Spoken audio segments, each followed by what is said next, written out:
Welcome to the big time, Corey. Your spotlight shines. All right, when are you going to say yes? When do you say go? We've already started. This is a dry start? That's Dry kind of start. weird. Why? What's wrong with that? Welcome to the Heat in the because Kitchen. you start it like that every time. That's why. This is a better start. Welcome to the Heat in the Kitchen podcast. I'm Chef Avi Shemtov. Why are you drinking wine, by the way? I was going to introduce you, dude. All right. Well, you don't need to. I'm Corey. Yo, you see me there. This is Corey O'Leary, who's normally a pretty good producer, but today he's lost for some reason. I got to be on air. That's why. I got to yeah. change my persona. Yeah, it's a little different because today it's just me and Corey, so Corey is now sitting directly next to me, which makes both of us uncomfortable.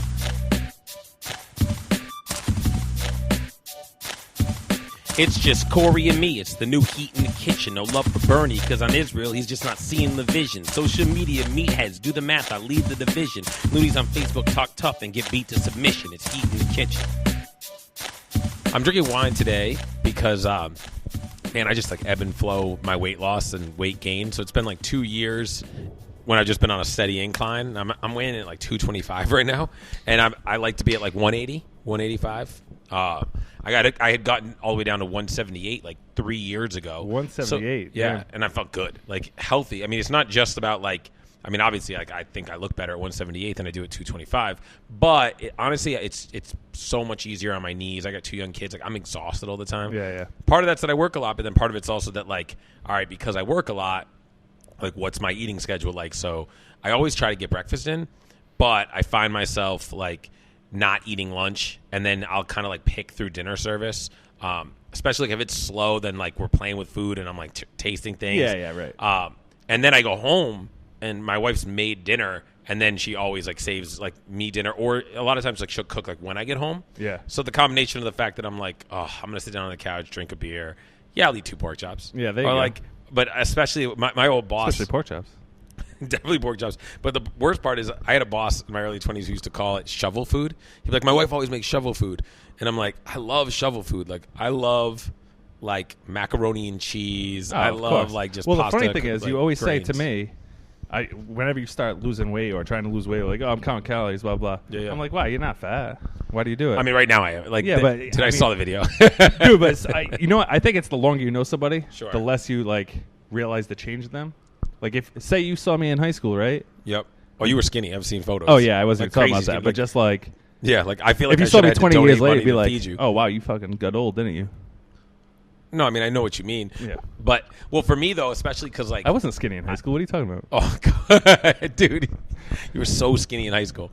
I mean, took weight gain, you were you know. crazy skinny. Like, I just look back at, so this is what's funny, right? Like, you used to think like you were crazy skinny, like college age and stuff. And to me, like you weren't. Like especially being someone who's always been bigger, I'm like, oh, I'd kill to be this skinny. Now I look back at photos of us.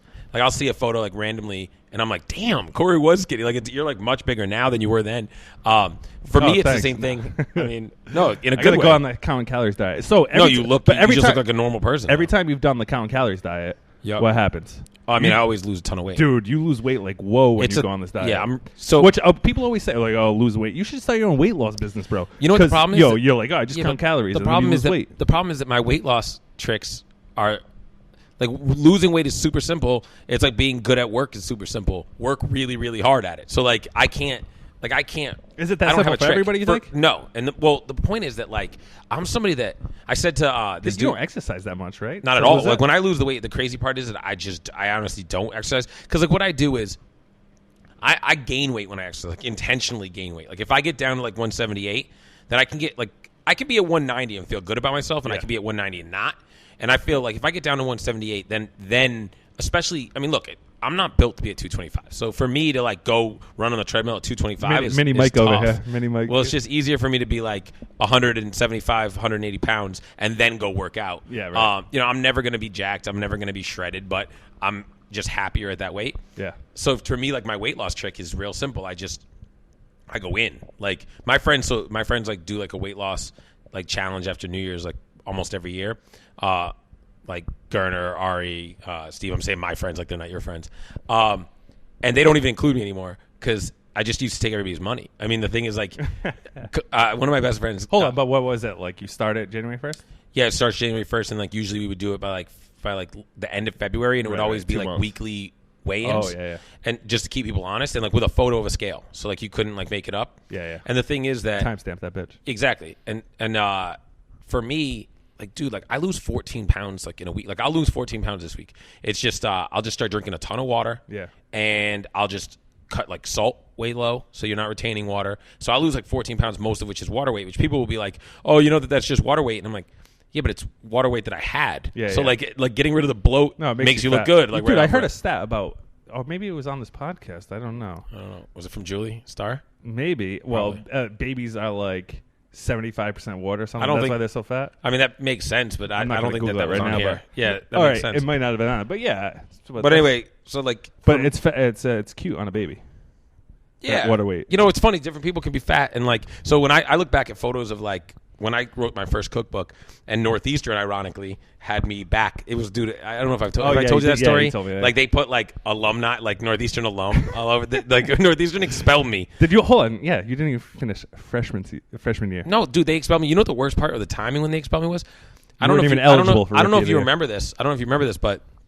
Like I remember they kicked you out of the dorm, sent you to another dorm. You know, it's like they give you another strike for some reason, and then somehow it. Yeah, I mean, there's a reason, but so like no, but the craziest thing about the timing was so like first semester, like I never went to bed before 3 a.m. Like that was just, I mean, we just went hard every day. Yeah, right. And so I got like a 2.8 or something stupid like my first semester. So I knew like I needed to get better about that, but then also I got kicked out of my out of like the dorm that like all my buddies were in and we were partying hard and got put in a dorm like that was quieter, but also it just like wasn't, those people like weren't my people. Yeah, right. And so and you're on the first floor. Yeah, and so I was like focusing way more. I had a 4.0 and it was the week, like it was like 3 days before finals is when they suspended me. So they turned all those grades into zeros. So like my entire second semester was all zero. But the funny thing about college is like your GPA is only like where you graduate from. Yeah, right. So I graduated from UMass Boston with a 3.8. I mean, yeah, listen, if everybody just went to college in their early 20s instead of late teens, like, you know? Well, dude, I got they gave me like $10K to go there, right? To go where? To go to Northeastern. No shit. Yeah. How'd that work out for them? So I mean, you're successful. You're good. All right, but smart. I mean, I basically still work at the place that I did co-op on my sophomore year. That's a huge. Listen, if you think about it, that's like great for them. That says a lot about their program. Sure. But so after the first year, I had like a 2.3, I think it was, and I had to keep a. Oh no! After the first semester, I had a 2.3. 2.3? Yeah, and I had to keep a 3.0 to keep the 10K. Yeah.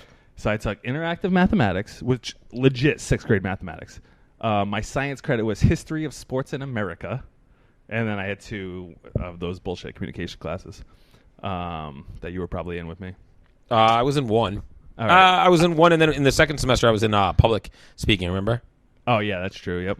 So either way, interactive mathematics and history of sports in America, A's, and then the other communications class I actually had to. I said, oh shit, maybe I should get a 3.0 to keep $10,000.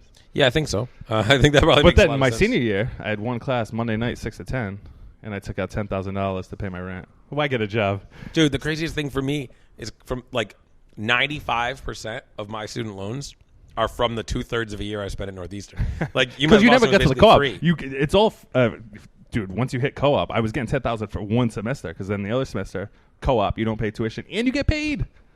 Yeah. So I saved those 3 years. I saved money. Like whoa, I didn't save money. I mean, I saved student loan money in the future. You know what's funny, Adrian?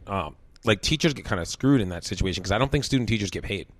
So like I think when you're co-oping, it's unpaid. Ooh, I'm pretty sure. Fucked, yeah. I mean, the good thing is like she got her master's. Came out with a master's in 5 years. Yeah, right. So, they have that for the comp program now too. I think. Really? Yeah. But so I mean, that's kind of a.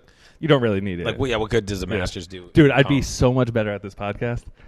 That rap I spit last week. That rap was terrible. If I had a master's degree, that rap was terrible. You know how? You know what's funny about that rap being terrible? You should just spit it. I'll write it from now on. You spit it. Yeah. You know what's funny about that rap being terrible though is that there's like a lot of people on the internet that like think because like they listen to hip hop music and like they probably think like they'd listen to that and they'd be like, yo, that's whack, and they would be right. But but they also like they could. That's better than all of them too. Like that's the funny thing is you think like I don't really do this anymore, but I'm still way better. I'm way better than like, you weren't at that show at the Middle East a couple weeks ago, but like it was old school. Like when we used to go to these shows and everyone like I'm the guy that I don't try to look the part. Like I don't like so. I come up, people kind of turn around, like they're confused, like they're like, and you know what they expect. Like, they expect like what everybody else sounded like that. Yeah, right? yeah.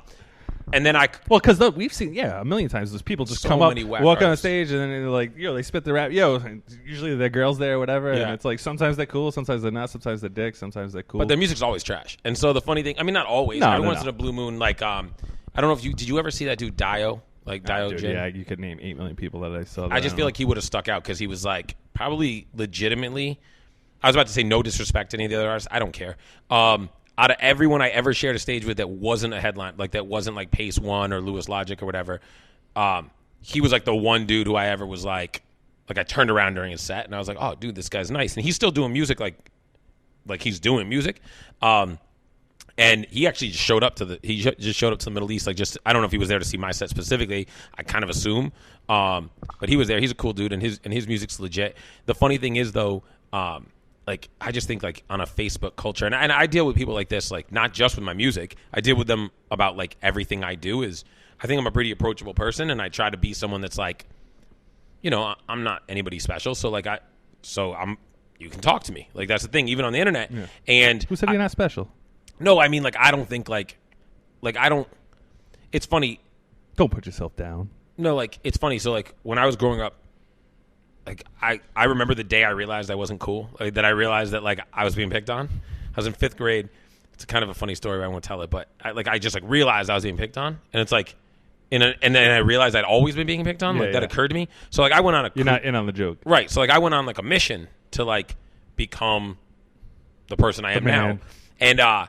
And the more I would get to know the cool kids, the more confidence I would get. Not because I was like, oh man, I'm the man. It was because I was like, oh, they're not. Like, oh, I always thought like, I thought this kid was like, just because like he's the best basketball player in our grade or whatever. Like, oh, he must be like the coolest dude, or like, oh, he's got like, oh, she's a smoke show, like, and then you find out like, like her family life's fucked up or she's fucked up. Yeah, right. And well, everybody has their own baggage. So that's exactly it. And so it's the same thing. Like now that I've met people who are so successful and so good at what they do, people that I used to look up to, people that I used to like. I mean, it's funny, we talk about Becker all the time on the show, but like, I mean, both of us, like, but me especially because he does what I do for a living, like, looked up to Dave like he's an icon, and he still is. And the craziest thing is like now, like, he's one of my best friends, and you're like, Dave's far from fucked up. That's not the implication there. It's more just that like, oh wow, like he's got issues he's dealing with. Yeah. Oh, he's got to solve problems. Oh, right. People nowadays like want everything to look perfect. So when I say I'm approachable, I just mean like I don't only put the good stuff out, and I don't act like because I'm good at a few things or I've gotten some recognition for stuff that you can't talk to me. Right. And then what I find on the internet then is like people then feel super comfortable, like because their life exists in this like tiny box. Like let's just say they have 20 friends, right? But that's their whole fame. Like only 20 people know their name. So when they're on the internet and they're talking crazy, there's only 20 people they can embarrass themselves in front of, and those people already know that they're a shithead. Right. I've got, I don't know, a couple thousand people who know who I am professionally at least. Yeah. And, maybe more than that. I don't know. And if I go crazy, like there are people I don't even know that are going to have an opinion of me. So it's like we're having like an argument. It's like Jay-Z says, he's like, if you shoot me, you're famous. If I shoot you, I'm brainless. Yeah, right. And it's like I have to be careful. And in the internet nowadays, it's like it's super weird being like a double Z list celebrity, or like not celebrity, but like because my businesses are famous, or not famous, but public. Yes, all right, you know what I mean? I have to the be local careful. All goes back to local Whatever, celebrity. yeah, basically, right? So like I have to be careful not to say certain things in public. So the other day, So you started a podcast. Great move. well, because no, but you know why? Because like it gives you context. and it allows me the opportunity to speak. And so sometimes, I don't want to turn into a place where I'm like, where you challenge me on the internet and I go, yo, come on my podcast. But sometimes I think about it because I'm like, let's have a real life conversation. Like Adrian always tells me, don't argue with people on the internet, like in town here. Yeah. Because she's like, It works on Facebook. well, no, she's like, well, you run into them at Angels, like the cafe here in town. She's like, you're going to have that same energy, and they're not. So like that's the thing about you is like you're just one person all the time. Overtake them. Right? Like I think about calling, like if you said something to me on Facebook, I think about being like, you're a fucking herb, or like or coming at you. But I'm a grown adult. Like I just don't say it. Now, I think someone who might say fuck you on the internet wouldn't do it sitting here. So like for example, there's this guy who used to write for Eater. His name's Drew Starr, and now he works for like one of the restaurants in town as like their chief people officer. So I guess that's human resources, right? So he like he's just like one of those people like you can't tell him shit. Like it's like if he's convinced that his ways are super right, he's like left of left, and you know, like the kind of person that thinks I'm conservative. Like that's where Kyle doesn't get it, is that like because I'm fairly rational, someone who's irrationally liberal thinks that I'm conservative. That's what I mean when I say that. So like one day he's like talking some nonsense on Facebook, and I just challenged his opinion. I didn't disrespect him. A political discussion, or yeah, it was political. Right. And there's a million things I could have said. Like listen, you know me personally. Like if he wants to be a prick, like there's things I could go in about. Yeah, like yeah. I'm really confident and proud of who I am and what I've built. Like some days I wish I could be back off a leash and just be like, all right, if you're going to disrespect me, like let's have this conversation for real. Yeah, right. I don't do that. So that was Avi in 2003. Right, exactly. So I'm like debating this person like politely and respectfully, and he just writes, "Fuck you." He wrote, "Fuck you." Now you know me.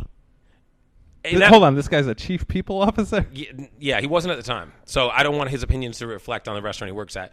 But he said that to me, right? And you know me. And see, he doesn't know me. And I in that moment, all I could think about was open hand lick slapping him in the face. Like, I'm just like, you can't, fuck you? Like, if I said fuck you to you right now, like if you and me get into a heated discussion right now, and I go, we know each other, like, yeah. You're like a brother to me. Like if I just said, yo, fuck you. But even as close as we are, if I turned to you and I went, fuck you, I'd expect like to be hit. And if you hit me, I wouldn't be mad at you for it. Like later, it wouldn't be like, I can't believe you hit me.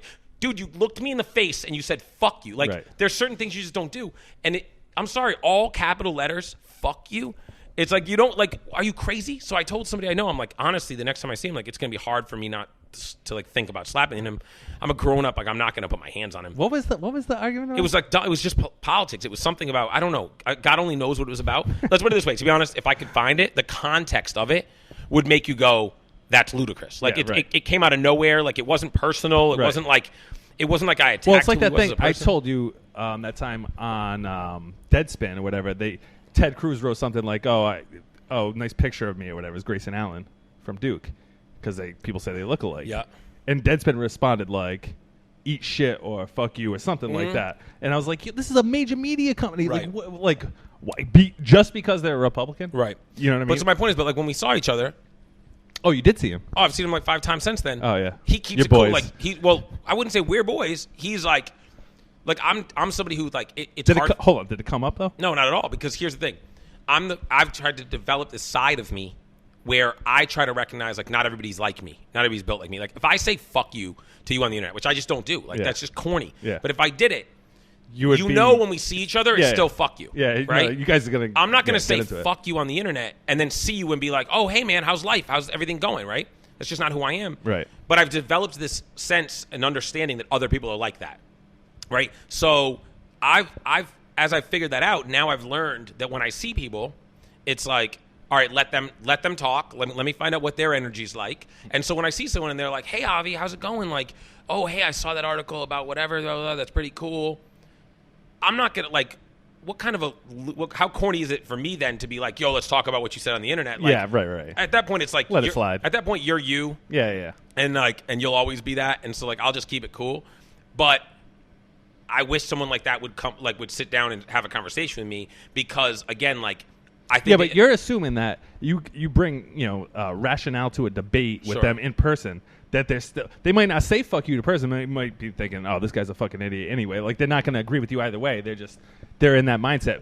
The internet gives them the courage. Do you remember Farmer Steve? Yeah, of course. Okay, so Farmer Steve and I used to get into it a little bit. Like towards the end of college, we were like boys, and then but he like he's from like Virginia, but I was probably like the toughest. Like, and again, I don't want people to listen to this and think like, oh, Avi thinks he's a gangster. Like, no, but like I was hot headed and stupid about certain things. Like I was probably to his perspective, I was probably like the toughest quote unquote person he was close with. No. So he would get loud with me or like disrespectful sometimes, right?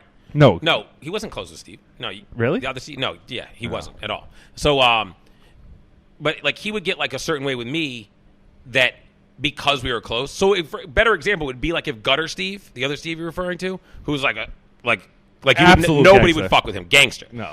It would be like if because me and him were cool, or because you and him were cool, if you talked to him in a certain way. Right, but like still you wouldn't talk to him a certain way. Yeah. Right? So it was more like one day I think the last time I ever talked to Farmer Steve, it was literally like we were at a bar and it was like at the end of college, and he was just talking some nonsense or whatever. And to you, to me, yeah. But like in the context of like we're close enough that he doesn't think this is going to be an issue. Yeah. And I literally just put my hand on his shoulder and I said, honestly, man, like sometimes I just feel like you would never talk to me like this if I wasn't me. Yeah. Like you're afraid of people like me, and I'm not even. You shouldn't be afraid of me. Like I've never started. Like I've never done something like I'm not somebody you should be afraid of. But he's such a shook dude. Like he would be afraid of someone who talked and acted like me. Yeah. But he wouldn't. And I well, actually you gave him the bravado. That's why. And that's the point. Is that like I don't like people that then think that they can do that. So the point is sometimes I end up in a situation like that where someone's saying "fuck you" on the internet, and all I can think is like if you were sitting right here, this conversation could be had rationally because it's not that you're irrational enough to check yourself; it's that you're soft enough to check yourself. So in this conversation, you wouldn't feel comfortable saying like "fuck you" on the internet. See, it's weird. Like me and them are exactly opposites. I'm more afraid to do it on the internet because I'm aware that there's a bunch of eyeballs that will on stay this. There. Plus, that stays there forever. Right, and there's a bunch of eyeballs on this that I can't unless you control. do it on a podcast. Right. And no one's going to go through this anyway, so you know what I mean? I'd be more likely to say fuck you to someone sitting right here than I would on the internet. And there's a lot of people that are more likely to say fuck you on the internet than sitting here. So like the other day, another kid, I mean, this isn't like recap but of then us there's in people college. like me, I probably wouldn't say it either place. Right, which, look, by the way, at this point in my life, neither would I. That's my point, is I would just react differently. Yeah. And by the way, if you said that to me like in person nowadays, like I would just end the conversation and I'd leave, and like that's all it would be. Like it wouldn't actually be violent. Yeah. But there's that idea, like people are soft, so there's the idea that someone might hit them, and that keeps them from doing that stuff. The other day I was on Facebook and I was talking about somebody had written something about you know who do you follow? You don't follow like these young rappers, like you don't know who Pop Smoke is. The one who just died? So he just died. I saw him trending on Twitter. And so like and the thing is like, was he nice? As a rapper? Yeah. No, not at all. And the funny thing is I ask you every time one of these guys dies, I go, in my opinion. Is this rapper nice? You know, sometimes you're like, yeah, sometimes you're like, nah. Right. So the thing is, like, I never heard of it. Right, like, I just giving want him to be credit clear for like whole movements and shit online. So just to be clear, because I don't want anyone to hear this and be like offended that I just said Pop Smoke, like I said nah right away. I mean, like, no, you would not think he's nice. Like you and I feel the same way about hip hop. Yeah. I tried to listen to his music; it was unlistenable to me. But that's just my take. Truthfully, he's only fucking 20. Who knows how someone's music involves? There are rappers out there that like I've listened to like 8 years ago, and I was like, I can't listen to this shit, and now like I like. So yeah, he might have evolved into a great artist. But like Tupac on like Digital Underground, you'd be like, right, just different rapper. But so, but anyway, so Pop Smoke, somebody wrote like on Facebook. Actually, a kid that went to Northeastern when we were there wrote on Facebook, like a thing where like Pop Smoke got smoked, like hashtag the life you choose. And you know what's funny is that like when I first heard that Pop Smoke had died. And I looked into, because the first thing I wanted to know was what his music was like. So I listened to some of his tracks. And the first thing that stood out to me was like, yo, be careful what you say or whatever. I might shoot you in the face. So I started like listening to the music. And what's in my head is like, all right, this dude is like really comfortable and outgoingly violent. So that started to change a little bit the way I view his violent death. And then, by the way, it turns out that like he was like, he was an like actual, I believe, initiated, like real, like not just affiliated Crip. I think like Black Disciples Crip. And so he, like, when you claim a set, like you're not a civilian anymore, like in that world. Yeah. Like I don't want anybody to listen to this and being like, Av must be. I've never been involved. He was a New Yorker? Yeah, he was a New Yorker. Yeah. So I've never been involved in anything like that. I've never really had been close to anybody, been affiliated in any way at all. Yeah. I just am aware of you read enough hip hop news. Yeah, and I know people like that affiliated like Nipsey. So like Nipsey was not affiliated. Nipsey was a Rolling 60s Crip, and Nipsey was like a jumped in, like legit, like from good in any hood, right? Like good in any hood Crip. Like that's Nipsey was not affiliated. Whereas like they talk about rappers like Game and like Wayne as like those guys are affiliated, meaning like they're cool with a set and that set will claim them, but they're not like if Wayne wasn't a rapper, he's not a part of that group. Like Nipsey Hussle was a part of that group. When he was 12 years old, right? And like in the streets, and like he came up, like he means more to in that culture than in the music culture. And so like when I saw that Pop Smoke like was part of that scene and stuff, again, it doesn't make it less sad as a human story. And actually, what even happened with him? I didn't even see. So did he just get the initial reports that are out is that 4 masked men ran into his house. They have them on security camera. But again, they're masked. They don't know who they are. They run into his house. only one of them has a gun, and they shoot and kill him. Nothing gets taken from the house.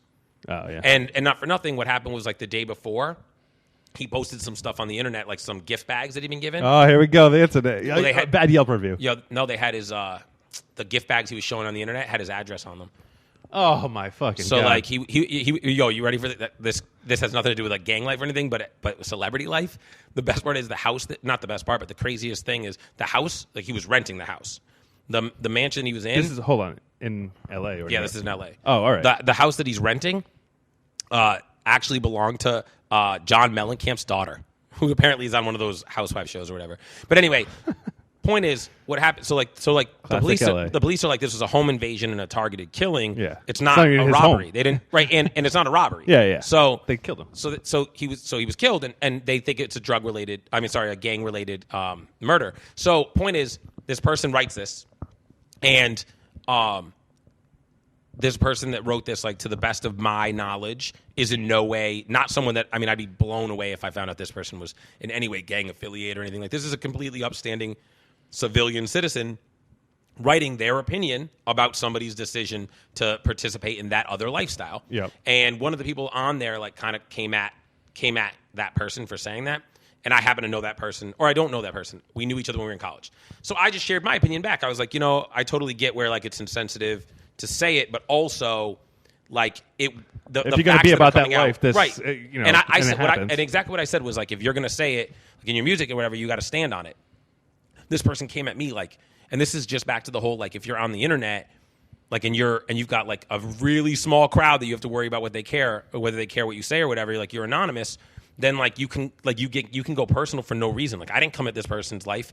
This person like does some music or whatever. Like I've never heard of them. Like I've never heard the music. By the way, that might say more about me than them. I don't know, but I didn't criticize. I didn't come at them in that way. This person was like, you don't understand the culture. Like you're not part of this or whatever. But I mean, listen, I'm more part of the hip hop culture than you are. Like I'm in it, and I've been in it. What does that even have to do with anything? Well, so what they were telling me was that like I don't know anything about music, and rap music nowadays has changed, and that you don't have to stand on your word. It's entertainment. Blah blah. Yeah. That's I agree with that to a certain extent, but that doesn't. So not if you're affiliated, and that's what you rap about. But also if you're disagree. Like the game got shot, right? When you know what I mean. Like he came up after fucking Tupac and Biggie or whatever. You know what I mean? Right, but where this person's dead wrong, Corey. It's not a time thing, I'm saying. No, but Corey, where this person's dead wrong is that like if you're okay, we've been at shows like underground shows in the city or whatever, right? And you see some suburban kid who could say like some like if he said like, yo, like I might be with some Bloods, I might be with some Crips, like is that really ever going to come back to him? No, probably not, because he's never going to be around anybody who's going to care. You said shit about fucking guns and shit before. No, I said I say one time like we could dial some numbers and let the Uzi spray. Yeah, I know. Yeah, but I'll defend that lyric all day. And, no, I will. Like that's the thing is like we've talked about it before. Yeah, not on this podcast, but sure. But when you bring something like that up, you derail the point, because I wouldn't say there's lots of music. That's not there's lots of gun bars. There's lots of stuff that I've wanted to put in music just because I'm good with wordplay. Yeah, and I don't put in there because I do know actual like people that are in certain lifestyles who would have an issue with that. And so like I'm never going to be the guy in a place being like what I'm saying is if you're claiming a set publicly, yeah, and then you're like, yo, come around me the wrong way, and you might get shot in the face, yeah. And then someone's going to come around and you see the other, like a set that has an issue with that set. They're not going to be like, yo, what up? And you'd be like, oh, dude, it's just music. It's entertainment. It's a character I play. Yeah, right. What? Like, that's not going to be okay. And where this person was just because wrong, Drake was on Nickelodeon doesn't mean the whole fucking rap game has changed. Right, exactly. But even Drake, like, these people all know, like, if you look into their actual lives, there's a lot of security paid for, and it's not just ex-cops, like, to be around them. Sometimes it's people to sort of vouch for them places, because the reality is you can't live a lie in rap music still and be good anywhere you go. And that was the point that I was making to this person. And just to bring it back to, again, the point I'm trying to make, which is that, like, if I'd love for someone to sit here and have the conversation, is this person kind of started getting personal, and I end up in a place where I'm like, I'm either going to come back personally and say something, or I'm just going to walk away. So instead I just walked away, yeah. Because I'm like, and then the person was like, I don't have to give you credit for shit. And I'm laughing. I'm like, what's their credit worth? Like, your credit is going to affect me. Facebook credit. Yeah, your credit's going to affect me. I heard the Russians are using that again, so it's probably fake anyway. Dude, it was a bot. else. What do you mean I'm something else?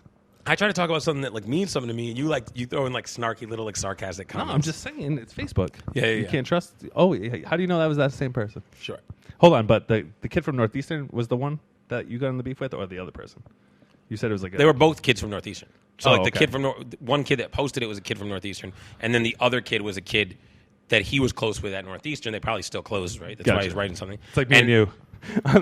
Right. We just went different It would be ways. exactly like that, except like they were like arguing about it, and I just kind of chimed in. Yeah, right. And then like right away, it's like about like what I know and I just you can't say like you don't want to be that guy on the internet being like, you might not know this thing about me, but like actually like so no different than again with some of the stuff where I've posted opinions that people didn't like on like Facebook or whatever, where people will kind of come at me like I want to be like I know you in real life, and you do not have the right to talk to me like that. Yeah, like, that's just not how. Like you can't. That's just there's on levels the to internet, this shit. You can. Right.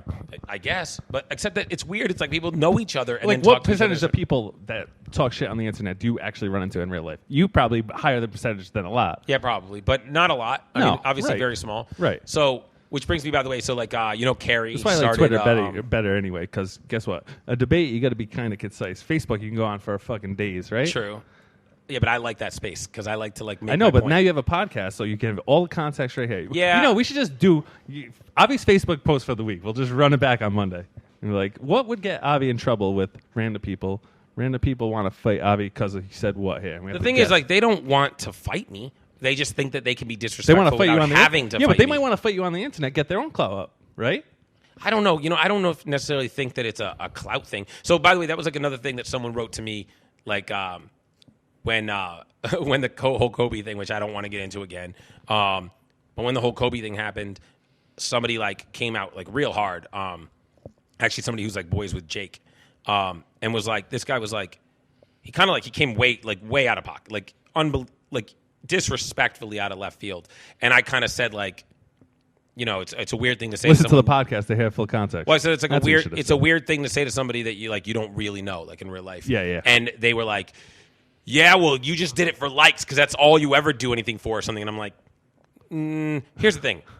If I have like a killer, like a Facebook post that gets a ton of attention, we're talking like 100 likes in my life. Yeah. Like I'm not one of those people that gets millions or thousands of likes. Which, by the way, those people don't have to be famous. Like my cousin Brittany puts up like a post, like she put up like her engagement and got like hundreds of likes, course, maybe yeah. thousands. Like I was like, Right. holy shit, how's that happen? Like more than people I even know. Right. But the point is that like I'll serve more people than that off of the food truck at lunch today. Like before I came here, like I worked on the truck for the first time in a long time, and I'm like I served more people a sandwich out the window than likes I got on Facebook. Like I don't say or do anything for Facebook likes. That's just not my life. But this cornball like felt the need to say that. Right. And like, what do you say to someone whose life is this big? Like his life is this big. That's why to him like Facebook likes move things, right? Yeah. And I'm like, if that guy was in the Boston Globe tomorrow, in the background of a photo, he'd be like texting his friends. Like his friends would text him like, "Yo, saw you on the Globe." But the article's not about him.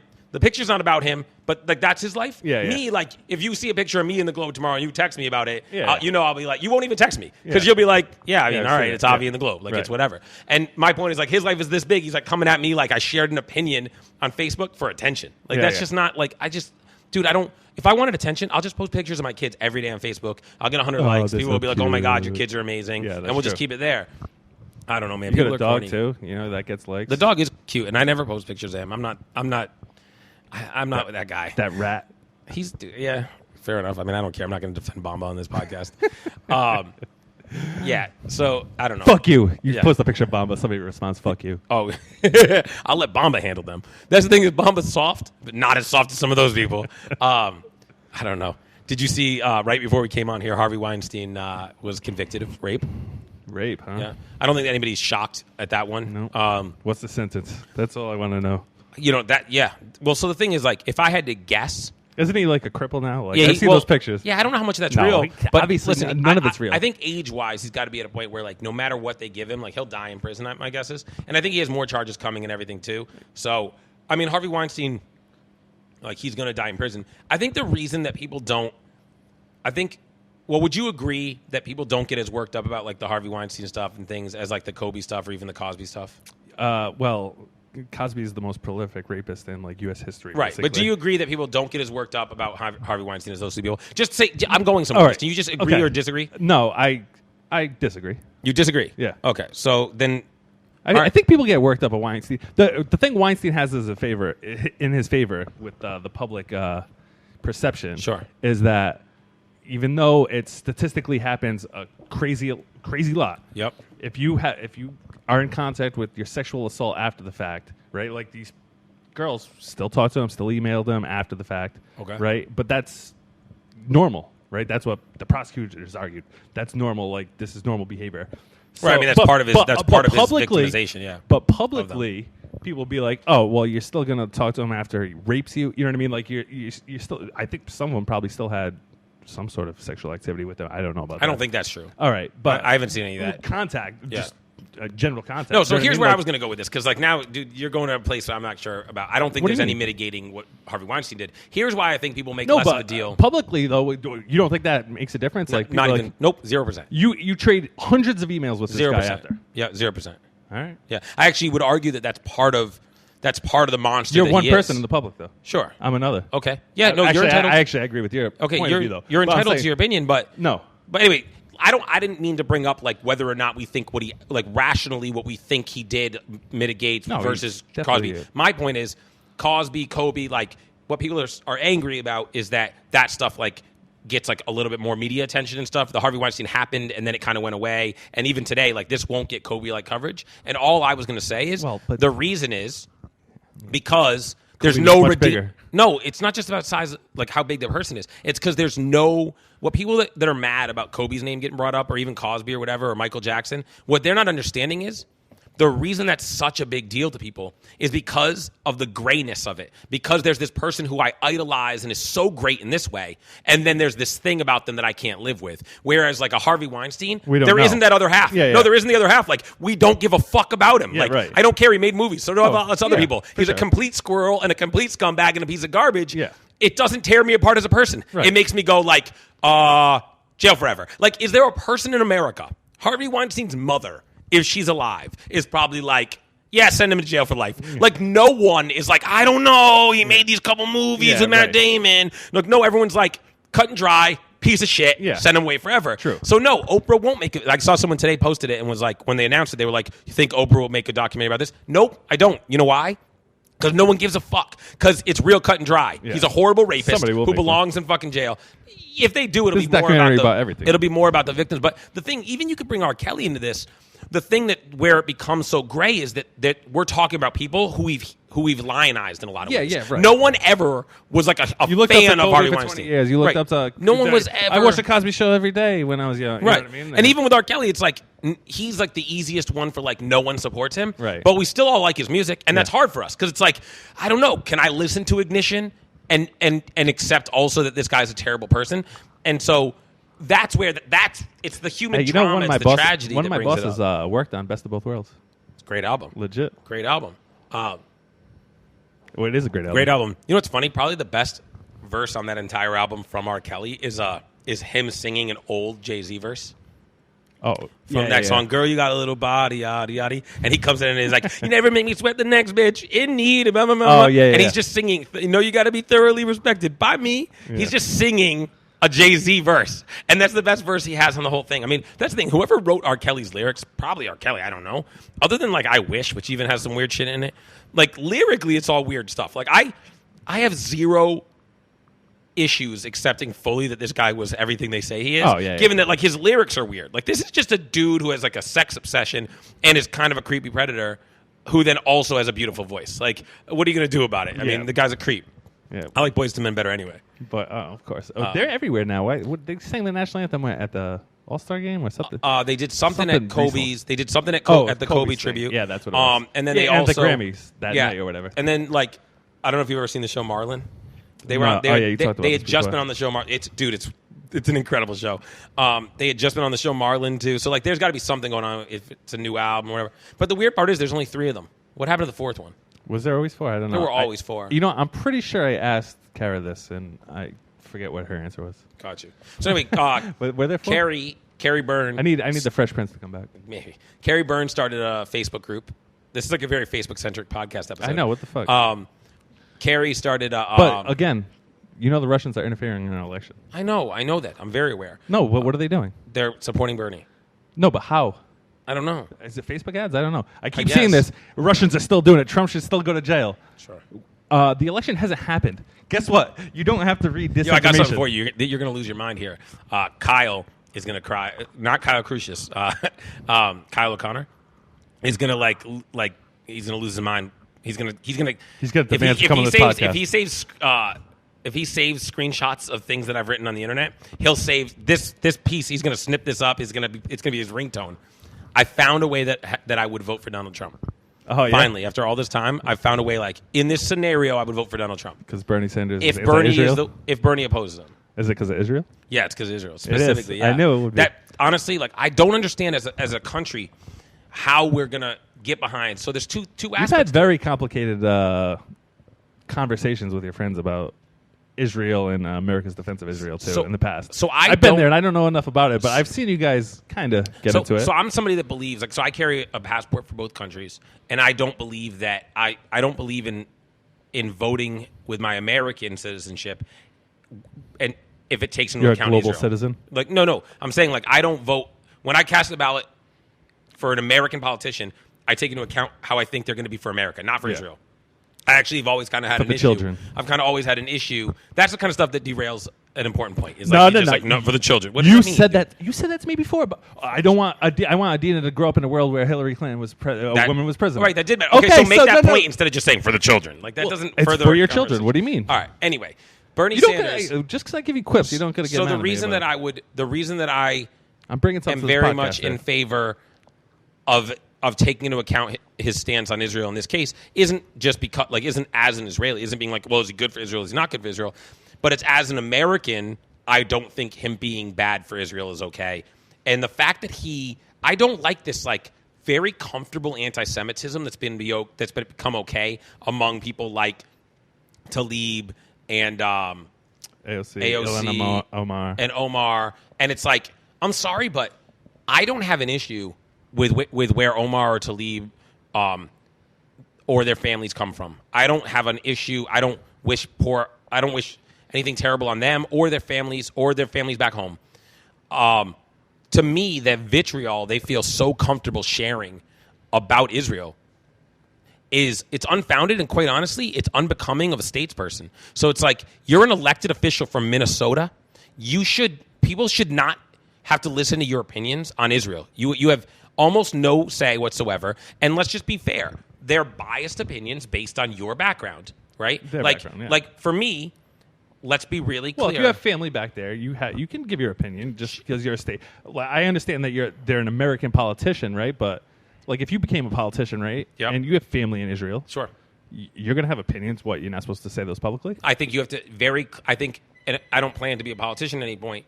But really? I think, really I don't. But I think that I would have to be very careful to recognize my own biases. Yeah. Oh, of course. And stay away from. Yeah, they don't care. They'll just say whatever. And that's my point. Is that you're a congressperson from Minnesota. The fact that you have some family in an Arab nation does not give you. It should give you pause about sharing your opinion on Israel, because your opinion is extremely biased and it's colored, and it shouldn't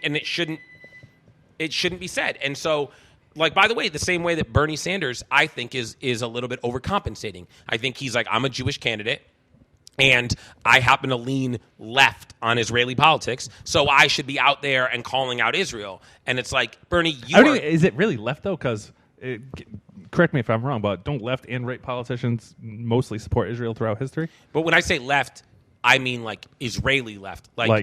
He leans towards two-state solution. Yeah, right. He leans towards peace. And by the way, the thing is, if you press me on my Israeli politics are complicated. I would say it's never going to be fixed unless it's a one-state solution. So I don't agree with that. I don't. No, listen, I come... Don't they both want the Holy Land?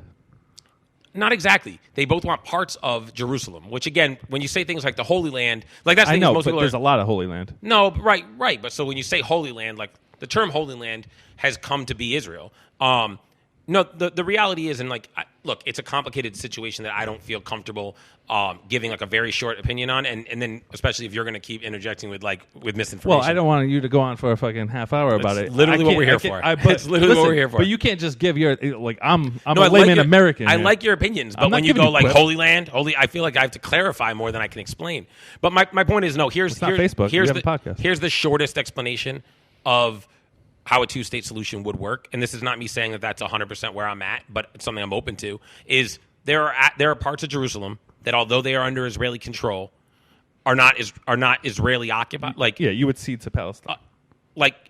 Like, basically, for all intents and purposes, today, like the Arab quarter is unsafe a lot of times for like you're not going there at night anyway. So let them have it. And I think most Israelis, most secular, middle of the road Israelis are like, wait, we just give that up and we don't have to give the resources to the country anymore. We don't have to police it anymore. We can secure our border and not allow people through as day workers anymore.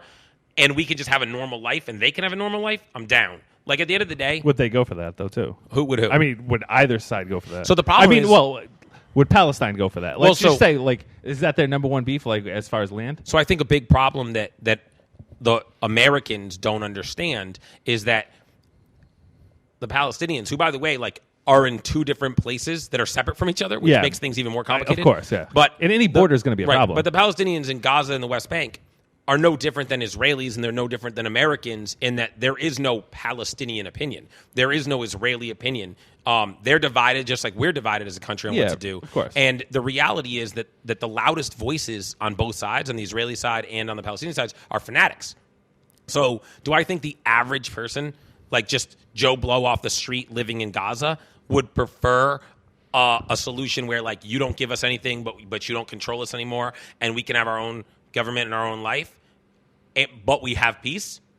Yes, without a doubt. I mean, your average Joe Blow Palestinian is just like not throwing rocks at the border. Definitely not. Like, it's just a person. I mean, by the way, some of them may be throwing rocks at the border, but for the same reason, like, if you have nothing, well, right, if you have nothing, like, you have nothing to lose. Right, like, you have nothing to lose, and not just nothing to lose. Like, if you have nothing, you have to. If you don't protest, you have to fight it. Right, like, if you're the average Israeli right now, you're annoyed by the situation, and maybe sometimes in some ways you feel unsafe, but you live in the fastest country in the world to go from developing to developed.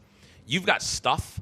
They call Israel a poor country with rich people. Like, the way the economic system works, like, people have, and they have good lives, and the weather's nice. And, at the end of the day, you'd have to be pretty fanatic on the Israeli side to go protest, right? Because, like, in general, like, you might be like, hey, I feel this way, but it's like me or you. Like, we can't, dude, I got stuff to do. Palestinians, like, if you have nothing, then you have to protest. Right. But what I'm saying is they've become the pawns of terrorist organizations, no different than Israeli politics have been controlled in certain aspects by fanatic Orthodox Jews. And what the average American doesn't understand is go talk to, like, your 5 closest friends and then just assume that there's a group of 6 people in Gaza or the West Bank or a group of 6 people in Israel that are the same way. They might have strong opinions in a circle, but they all just want normal lives. Right. And that's what I wish that. So my point is, what Bernie doesn't understand when he articulates things the way he does is that publicly having the American presidential candidate coming down on Israel removes the leverage that is needed to ever have peace. You cannot weaken the Israeli government and then expect peace. You have to strengthen the Israeli government, and maybe even, so you can't strengthen the Palestinian government because the Palestinian government is terrorist controlled. Right. You have to strengthen the Palestinian people. You have to have the Palestinian people and the Israeli government both feel strong. And then you might be able to make a peace agreement. When the Israeli government doesn't feel strong and is shitted on by the American and they'll be like, fuck you, we'll just do what we want, and this is our land, and get the fuck out of here. Then they we don't even want your help anymore. Right. And so, honestly, I do think, like, I read somewhere that there are polls that suggest that if Bernie were to be the candidate, that for the first time, the Jewish vote would go Republican.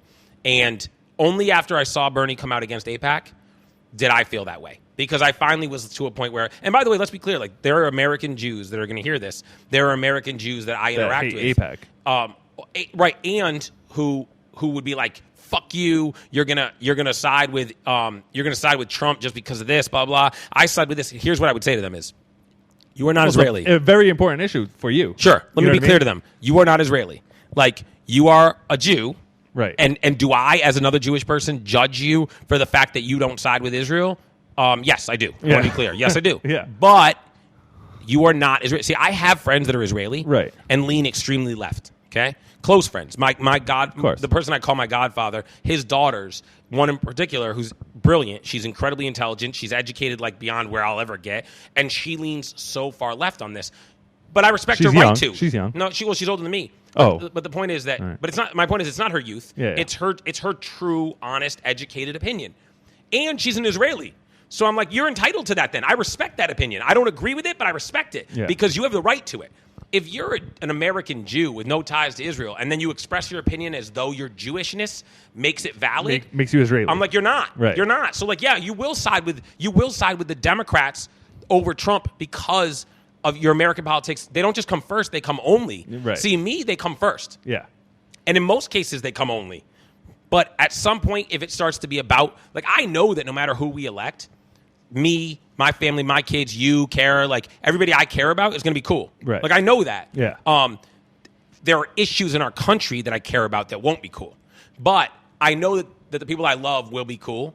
And so I don't trust that putting Israel. I don't trust that putting my 26 first cousins in Israel and my 8 aunts and uncles and their spouses in jeopardy is something that I can like be okay with. Right. And I would hate, God forbid, anything like if Israel's position got weakened by Bernie Sanders presidency, and I can't look my family in the face and say, I voted for that guy then. Right. So hopefully Bernie changes. Like maybe somebody maybe he stops listening to just Sean King. Do you know who Sean King is? You asked me this another podcast. Dude, you have to look up Sean King because like he posted something about Malcolm X the other day.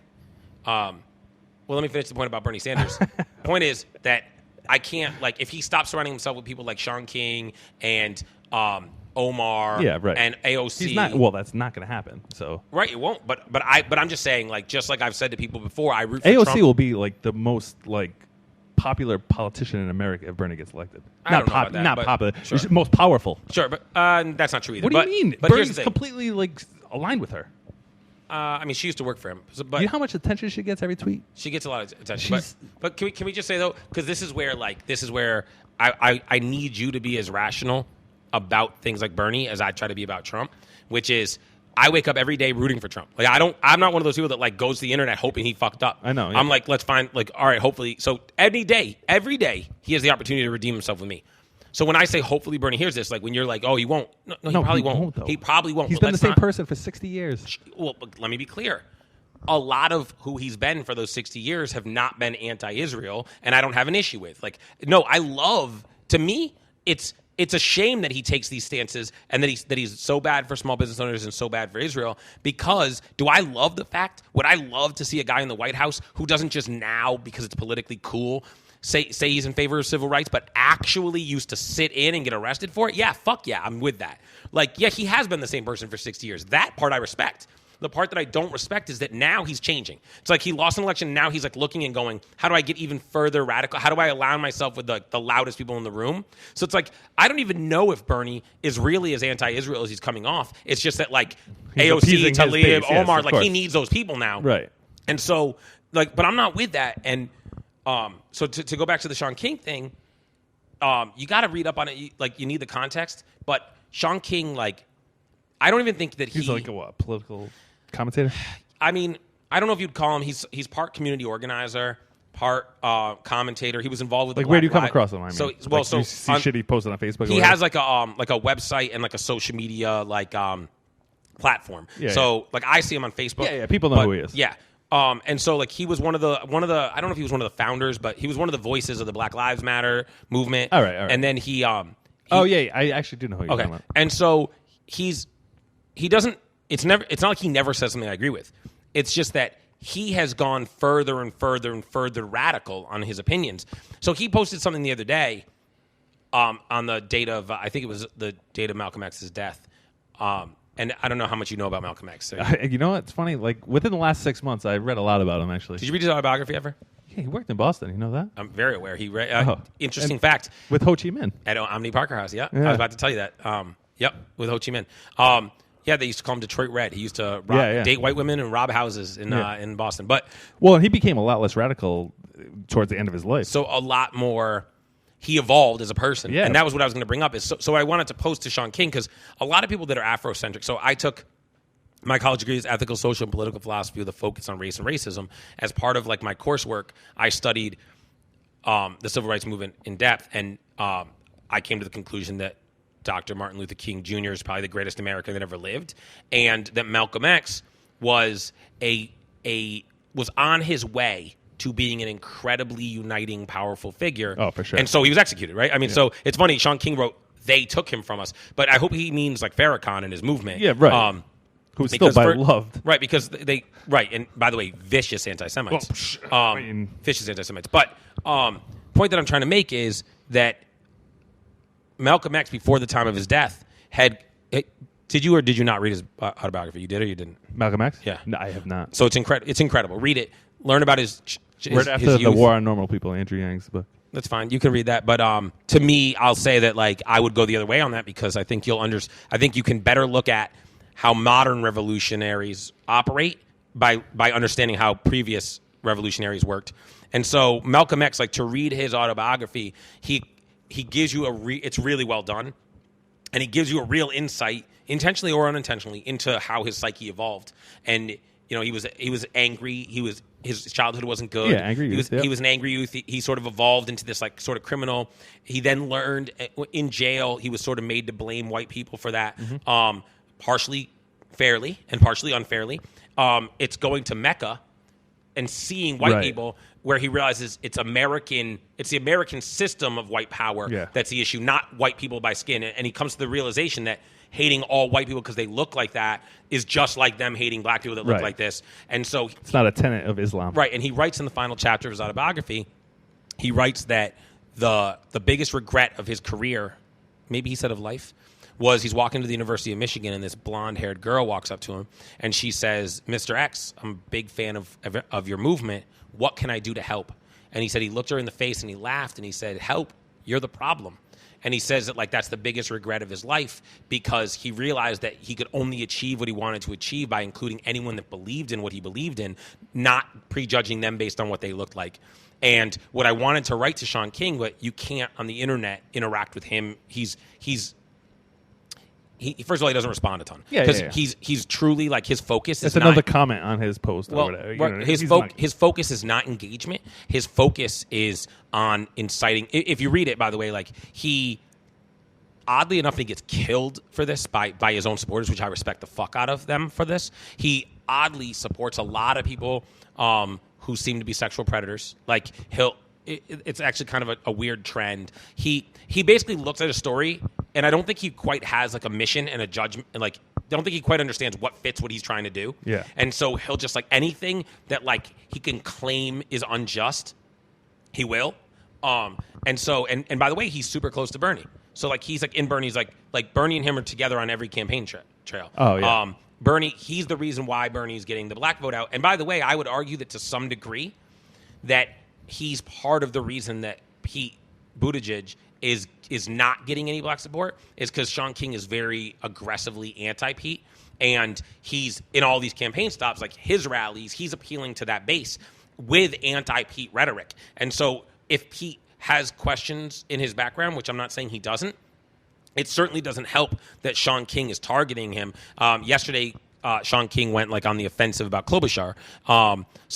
And by the way, last time around, Sean King is one of the voices credited with taking Hillary down in certain segments because he was so angry how things went for Bernie. Yeah. So he is a very... Well, he should be about that. Sure. So I agree with that. But again, like he then has to... Yeah. He has to accept his role in Trump getting elected. And he can say, by the way, I would respect it saying, so what? Yes, I'm one of the reasons Trump got elected. Right. Fuck you shouldn't have taken this away from Bernie. Cool, do you. But don't say no. Don't say, no, I'm not. Bernie in 4 years was more important to him than Hillary that year. Right. And fine, that's a fine stance, and I'm okay with it if he's. But when you he own it. But when he just sits and he's aggressively anti-Trump every day too. Yeah. You go, all right, man. Like, dude, you're both ways. Yeah. Like at some point, get your shit straight. But when he wrote about Malcolm X, I wanted to write to him like, Sean, since they took him from. Here's an appeal to you from somebody like I want to sound like the girl at the University of Michigan right now. I want to say to you, like, there are people out here that want to embrace your central message if you'd get away from the other shit. Like, for example, like the Black Lives Matter movement. Do you think Black Lives matter? Yeah, me too. It's one of those things. Me too. No one. Do I think nobody will disagree? Do I think that? Well, no. So I hate when you do that. You're wrong. You're wrong. There are people that disagree with that. No, you are. And by the way, that's a very quiet. I'm not saying that you do this because to do this. I mean, what do you mean though? I'm not saying that you. All right, yes. I know you Some well people enough to know that you're not. I know you. I know you are not a bigoted person, and I know that you're cool with anybody in all ways. So I know you're not being hateful when you say that. But it's a very quietly bigoted thing to be like everyone agrees with this. Not true. There are people that don't believe. Yes, I understand. Listen, it's not. My point is, it's not like 1801 and slaves are. But by the way, like let's be clear. Like all lives matter was a very specific. Like I wasn't okay with that. Like right. But, I get it. But anyway, so Black Lives Matter. Like if they were inclusive, and they were like, then they would find people like me being like, yeah, man, like just about everything you're arguing happens. I know happens, and I have a problem with, and I'm with you on.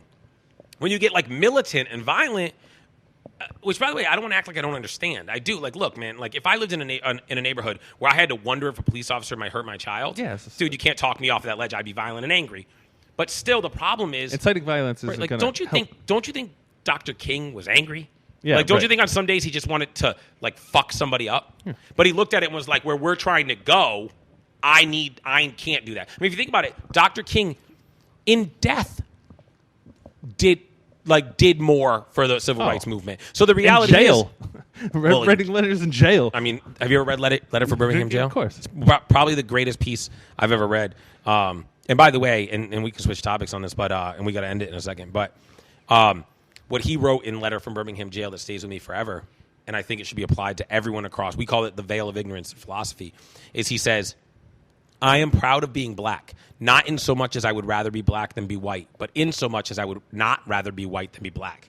That's how everyone should approach everything. Like, man, like I love being straight. Like, I love it. I love it so fucking much. Not in that I'd rather be straight than be black. Yeah, not in that I'd rather be straight than be black. I mean, be straight than be gay. But in so much as I wouldn't rather be gay, and vice versa. Like, I love being white. Just in so much that I love who I am, but I don't look at it and be like, man, I'm glad I'm not black or Hispanic or whatever. I love being Jewish. Right. And like, if I was Christian, I have a Christian family, I'd be happy to be that. Like, everyone should just be like, hey, man, I'm really happy to be me. Yeah. In a way that's like, I don't think it's better than what you are. But it's also not less. Like, we're just all like, hey, like, you are you, I'm me. We're all whatever. And I think Dr. King, like, even in a dark place, sitting in a jail cell, appealing to local clergy, had the brilliance to say that and to understand it. Like, whereas, at that time, that's when Malcolm X was saying things like, you think we're colored, you turn purple, and it's like, man, somebody like who's white and agrees with you can't help but be offended. If they can't help but be offended. If they had 10 more years together, they would have been completely aligned, probably. Without a doubt. And by the way, they are the yin and the yang that was necessary to achieve difference. Malcolm was the threat that kept you from walking on Martin. And Martin was the proof that we aren't what you say we are when you attack Malcolm. Right. Like, if the two of them aren't doing their thing at the same time, then either Martin just gets steamrolled, right, or Malcolm just gets like, see, you are exactly what we say you are. They're both the enemy instead of one of them. Right. I mean, Martin got the cameras turned on from the world, so people couldn't just steamroll the whole movement, inclusive of both them and the Black Panther leaders. And Malcolm was the hidden threat that, like, listen, there's a lot of us, and you can't it's one thing to blow fire hoses at us, but you burn down too many houses, you burn too many crosses, we're going to stop putting people in trees, or else some shit's going to happen. And those two things made for a very positive and productive conversation. It actually, ironically, I didn't do this on purpose, but brings us back to the in-face conversation versus the internet. I don't have to be a tough guy and smack you in the face. You just need to think that it's possible. You just need to sit here and feel like if I said this, it could go that way, and then we can have a civil conversation. And the problem with the internet is there is no second part. There's no threat. I can't reach through the computer and grab you. Yeah, right. So there's no one checking your recklessness because you weren't raised to check your own recklessness. Right. Like, nobody thinks it's acceptable. No rational person thinks it's acceptable to say "fuck you" to someone on the internet. Right? But people are crazy on the internet, man. Yeah, well, this is where I say, whoa, that's not true. People do think that. And I said that on purpose. Well, the point is, actually, you're right. Some people do think that's okay. Yes. By the way, the people that say that to me, like the person specifically that said "fuck you," if Trump wrote "fuck you" to somebody coming at him, this person would be the loudest voice, being like, "That guy's irrational. That guy's off the fucking. He's like, this has no place in America. How can he be the leader of the free world?" It's like, dude, you wrote "fuck you" to someone on the internet, someone who you only know in professional settings. Like, if I came back from that and I said, "Fuck me," when I see you, blah blah blah blah, right? People would be like, "Oh my God, Avi's insane. Don't go to his food truck. Don't eat at his restaurants. Don't buy beer from him." It'd be crazy, right? Yeah. But it's like, Brody, you said fuck you. You said fuck you. See, where does that help your agenda? Like, in what way are you like, yeah, that's a good idea. Yeah, that's a good, we'd probably be right. It's not going to get you going. See, and you... Right towards the end. If you had the healthy fear that I might smack you... Yeah, that's right. That's right. I don't know, we've ever come to blows? Maybe once. No, you tried to fight me once. Did I? Did I take my shirt off? No, I don't think... I was like 90 pounds, and you're like, fuck you. No, the thing is, I would never want to fight you. I mean, first of all, I wouldn't want to fight you because in a fight, the thing that you learn, I don't think you've ever really been. Have you ever been in a fight? I don't want to been in a fight. No. So here's the thing about a fight. Tossed my brothers around a few times. So here's the thing about like a real fight. Yeah, no, I No, know. and it takes really getting older to understand this. If you've been and being in them to realize that you don't win a fight because like if you fuck someone up, you're a bad person. I got facts behind me, and you might get in trouble. And if someone hits you, it sucks. So like getting into a fight, there's no winner in a fight. People that get into a fight are people that can't get out of it without the fight. Yeah, right? That's the thing is you're too smart. Like you don't need to. But the point is, I wouldn't want to fight you because like if I win this fight, like I'm gonna feel like a piece of shit. I have no more and podcast. B, I'm not convinced that I would win this fight. Like I wouldn't want to fight you. You have long arms. You're quick. Like I don't want to fight you. I get the reach, just like that boxing match. And more importantly, the one time you tried to fight me, I was wrong. So like I pride myself on being someone that like if I'm wrong, like what am I gonna do? If I lose the fight, then I gotta be like now I was wrong and I got mad. Hold on. And if I beat you up, then I have to pause. be like a minute and nobody's gonna believe that you said it. I'm just gonna Did I admit I was wrong? I'm wrong. I'm just gonna. That's gonna be the video I put out. Dude, how do you not know me very well? I'll be just on loop. All I do is admit that I'm wrong. That's the thing is, I mean, what percentage are you wrong? 50%. 50%. I mean, wow. Think about this. Like any time two people disagree, there's probably a likelihood, like each one 50% chance, right? Yeah, but there's more than a 50% chance that you think you're wrong. I mean, right. No, I mean, here's the thing. I'm not really wrong 50% of the time. I mean, well, no, I don't know. Already walking it back. My point is I'm just saying, like, there's a 50% chance I'm wrong. Because I don't know. Because there's two people. And we'd have to look at, because there's two possibilities, right and wrong. Right. So I don't know if I'm right or wrong 50%. I'm just saying when I say something, I pride myself in being like the quickest person to admit he's wrong. So my point is like I think it was like I'm competitive. We were playing a fucking drinking game. I was being a dickhead, and I was being a dickhead in particular to Kara. And you decided to be like, hey, you can't just be a dickhead to Kara. And I was being a dickhead. So what am I going to do? Be like, yo, let's fight? A lot more than I did. I remember it well because I was wrong and because you were right and because you called me on it. And I pride myself on being someone that like ego in that moment would be like, oh, you're going to check me? Like fuck you. Yeah.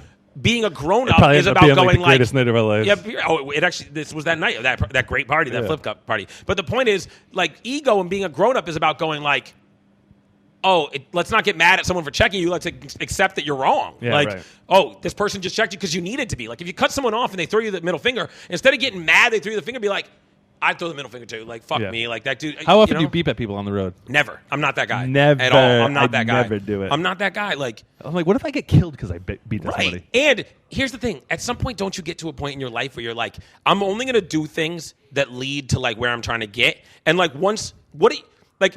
if I ever blow my horn, it's because like I think you don't see me or something, and I'm trying to make you aware of me. Yeah. Like beeping at you because you just did something I don't like doesn't help any of us. Well, I'll do it once. If you're behind somebody and they're obviously looking at their phone for a 30-second green light, that's the only acceptable time because it lets them know like you'll keep it moving. But no, but beeping. You got to assume that everybody's looking at their phone anyway. Not anymore, man. As of today, no, as of talking yesterday. on the phone, but still, everybody's still. You pull up to any red light, 2 lanes, the person next to you. Yeah, always. So by the way, I've been turning mine part off. of the law that started yesterday in Massachusetts here is that now it's completely more hands-free. regulation. You can't be on your phone. You can't even be on the phone. It has to be totally hands-free.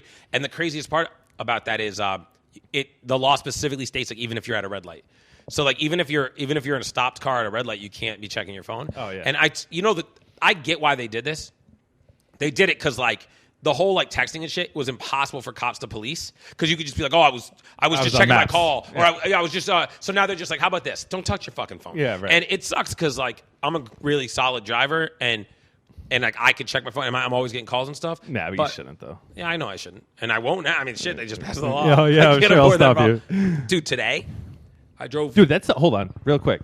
I mean, you still got a little while, but anybody like with kids who drive, I'm like, oh my, like they shouldn't even have phones. Like, you know what I mean? Because just all these kids with the texting nonstop. I know. You're like, that's so dangerous. Right. Like at the end of the day, it's like so first you got to dangerous. put in the work and learn to be a great driver before you can be swerving all over the road on your fucking phone. Yeah, right. Yeah, that's right. No, it's stupid. And next time you see the chubby chick be coming down fucking 95, be like, oh shit, Avi's probably texting again. That would, I mean, I don't drive the truck very often. But either way, it is like a new commitment of mine to be like, just stay off your phone. Yeah, just throw it in the backseat. There's nothing that can be. I live like when it comes to like my anxiety. I know. And we do an hour constant podcast. phone. You're checking your phone. Well, dude, I've gotten like, look, I just got like a catering order, and it came back with a message saying like you didn't respond, and like it's like an automated thing. What if you responded "fuck you"? Would they still give you the catering order? I'll write back, "Fuck you." That's right. Yeah, that'd be great. I don't do that in my professional life. I don't do that with staff. I don't do that with vendors. I don't do that with customers. I just don't treat people that way. When's the last like blow up you got into then? Like in person. If it had to be personal, not business. It definitely wasn't business. Like I don't blow up at people in business. Like it depends on what you mean by blow up. Like how bad would something have to be blow up? Like you got in a good argument with somebody. And it wasn't my wife. Yeah, of course. I think I'm trying to think. Like within a year. No. I mean, was it like? It has to. It has to have been nothing big then. If nothing's jumping to mind, then it's no. been a while, you have evolved. It's been a while. Yeah, I mean, listen. I pride myself on. I'm aware of the perception of me, yeah. So I know that like when you speak confidently and you keep your shoulders square, like if you come at somebody a certain way, then like if me and you, not you per se actually, but like if me and that person that said "fuck you" were to argue, everyone is going to feel like I'm out of line because like. You know, it's just that person's not an intimidating factor, and people might think like Avi's a hothead or Avi should take the high road there, and so I do. So like I've just learned that like that's the only way that I can do it is like I have to take the high road. Yeah. I mean, I got into a heated discussion with somebody over like town politics the other day. But like in person, I actually saw an argument about town politics last week. I was like, oh shit, you guys really care about this. But this was in person, and it got heated. But again, like we left friends. Like there's not like we disagree wholeheartedly on an issue that matters to both of us. But like we're not going to like argue about it in public on the internet and like. This is about the softball field again. No, this isn't about the softball field. Although I mean, the town of Sharon was wrong about that too. He's right 2 out of 2 times. Do you watch my town TV show? Oh yeah, how do you don't have access to it? No. I have a TV show. Oh, you already started this? Yeah, it's, I thought I was doing this. No, you're doing the cooking one. Oh, I thought that's this is in studio. It's a town politics show. Like I mediate what town politicians and stuff. Yeah. What? Yeah, isn't that funny? Hold on. Well, good thing it's not on the podcast. I say mediate, that's all I'll say. Moderate, but why? Well, we'll have to get the fans to dig up Avi's footage. Is it online? Yeah, it's online. It should be online. Yeah, it is online. It is online. I'll send you the link actually. Yeah. It's good. Like it's pretty good. I don't. It's so funny doing this like once a week, and then like the weeks where I do that. Are you like Charlie Rose? No, not really. I'm more like Pete Rose. No, the thing is, because I'm gambling on who wins the shit. No, the thing is, because you know why Pete Rose and I are the same? Because we both don't belong in the Hall of Fame. Oh. He actually does belong in the Hall of Fame. He does, but it's tricky. It's like, it's not tricky. Here's the part I don't understand. The Hall of Fame's like not a real thing.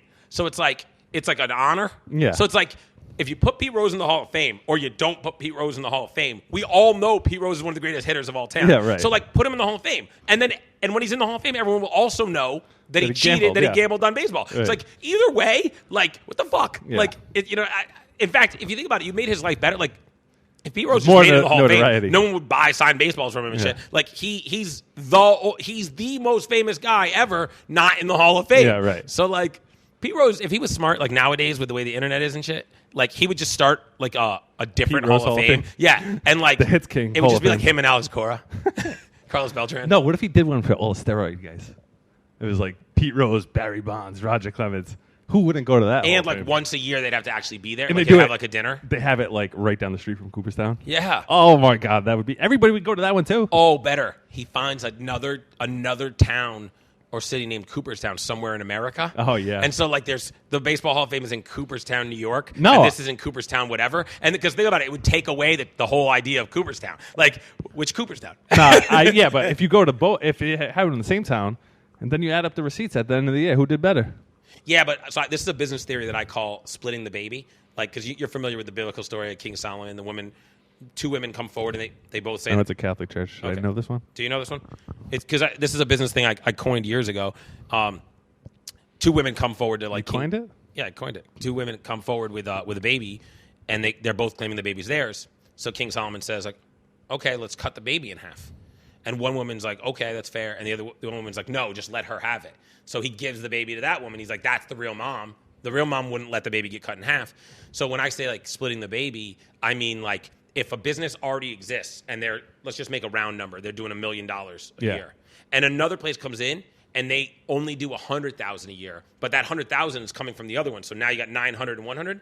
The 900 is more likely to go out of business than the 100 because they're built on needing to do the million. Yeah. And the other place is like they're building up. So like if Pete Rose just does it somewhere and he does this much, and Cooperstown does this much, he's really winning. Yeah, if he adds to their traffic by like now, and now people are going to go to both, and now if they go to him, they definitely now they're go doing to the 1.1 million because the 100,000 people that want to go to Pete Rose also go there, and everyone that's going there may or may not go to him. He's actually helping them. He doesn't want to do that. Well, plus he wants it at like Caesars in Vegas anyway. Of course, like, dude. Now with legalized sports shit, he should have he should have a Cooperstown, lounge. And it's really like a gambling lounge. Yeah. Like That you would be actually sick. go to like the Hall of Fame, and it's like Clemens, Barry Bonds, him like playing competitive poker and like gambling on baseball, and they're just sitting there gambling on baseball, and you're just like, I would go to that. You're like, this is actually more fun than Cooperstown. Like it's like Biggie said, fuck heaven, I'd rather go to hell. Right? Yeah, I like that sentiment a lot. Like I'd rather cry with the sinners than laugh. I'd rather laugh with the sinners than cry with the saints. The only problem is like if there's a real hell. Yeah, you don't want to do that. 30, 40 years in, you're like, how long is infinity? 30, 40. Like, time out. How long do I have to be here for? What the fuck is this shit? No, I know. Cool. All right, you got anything else you need to say? Speaking of hell, yeah.